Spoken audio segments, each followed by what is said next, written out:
If I was going with a bunch of young men and women on a bus and we drove by a beautiful mansion, it's just a gorgeous house on top of a hill, just an absolutely beautiful, stunning house. And the driveway into the house, there's a gorgeous car parked outside. And on the back of the house, there's this incredible backyard and a swimming pool and all of it. I mean, whatever you can imagine is there. It's like it's a piece of Jannah on earth.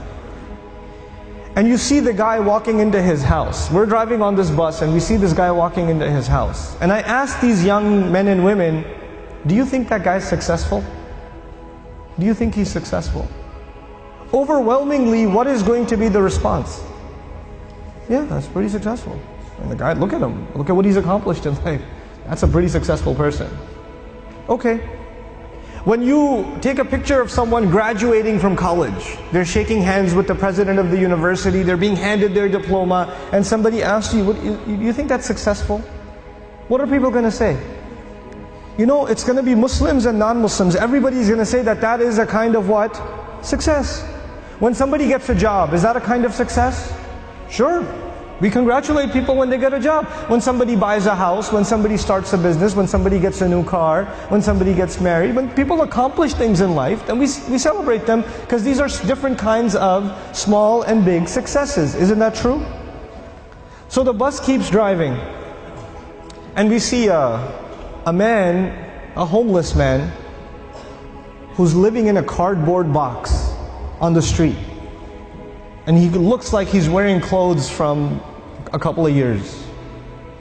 And you don't want to go close to him because of the smell. And I ask my students, do you think that guy's successful? What do they say? I say, he's not successful.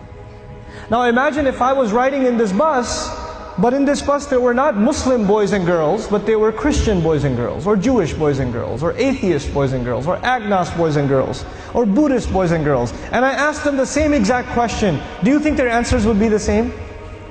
Yep, their answers would be the same. That's the problem. The problem is the way we think about success and the way we think about failure. For Muslims, it's supposed to be different. All human beings can see it a certain way, that's fine. They have the apparent view of success and failure. But us, Muslims, Allah has given us clearer glasses. And once you look at reality through these glasses, you see something other people cannot see. You see something other people cannot see. So when you put those glasses on, then you start thinking about the Book of Allah and you realize that one of the most beautiful, captivating, magnificent homes that was ever built was the castle of Fir'aun. It was one of the most amazing homes ever built. And if our bus was driving by the castle of Fir'aun and he was walking into his house and I asked my Muslim children, is that successful? Is that guy successful? What would their answer be? Fir'aun is not successful. He's one of the worst losers in all of human history. Isn't that the case? What was the second kind of person we ran into? There was one guy walking into a mansion. What was the other guy? It was a homeless guy. Okay. Ibrahim alayhi salam was kicked out of his house. He was told to leave the house. So he's homeless. Well, was he successful?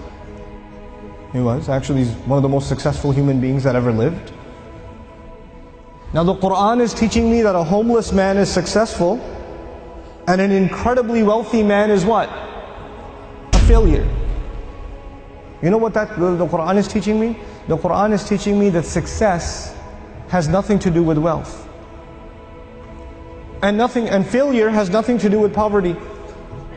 Success and failure are different concepts for us than they are for everybody else.